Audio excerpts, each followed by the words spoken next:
ভিডিওটি একই ভালোভাবে দেখুন, তারপর আমি কথা বলতেছি। কোনো সমস্যা নাই, কনিমের পাশে আমরা দাঁড়াইছি 48 ঘন্টা।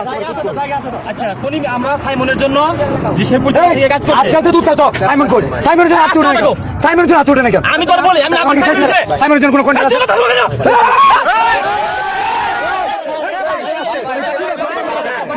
আসলে অনেক ইচ্ছা ছিল কন্টেন্ট ক্রিয়েটর হয়ে মানবিক কাজ করব, মানবিক কাজ যারা করে তাদের পাশে দাঁড়াবো, কিন্তু এদের যে ঠেলাঠেলি ধাক্কাধাক্কি, এটা আসলে মন চায় না।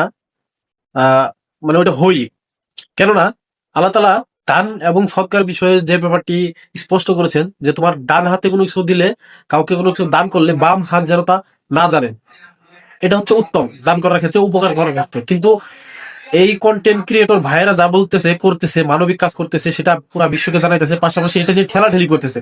ঠেলাঠেলি করার কি দরকার ভাই? আপনারা দান করবেন, ভালো কথা, আলহামদুলিল্লাহ, এতে আল্লাহ পাক খুশি হয়, ওইভাবে করেন। এটা তো ঠিক না। ভিডিওটি শেয়ার করে দিন, যাতে ওই সমস্ত মানবিক কন্টেন্ট ক্রিয়েটরদের কাছে পৌঁছায় যারা এই মানবিক কাজ করতে গিয়ে ঠেলাঠেলি করতেছে, দান করতে গিয়ে, উপকার করতে গিয়ে ঠেলাঠেলি করতেছে, এবং নিজেরাই নিজেদের প্রতিদ্বন্দ্বী হইতেছে। যেখানে পাশাপাশি হাতে হাত রেখে কাজ করার কথা, সেখানে নিজেদের মধ্যে গন্ডগোল পাকাইতেছে, এরকম এই ধরনের ঝগড়াঝাটি ফেতনা বিস্তার করতেছে। ধন্যবাদ সবাইকে, আসসালামু আলাইকুম।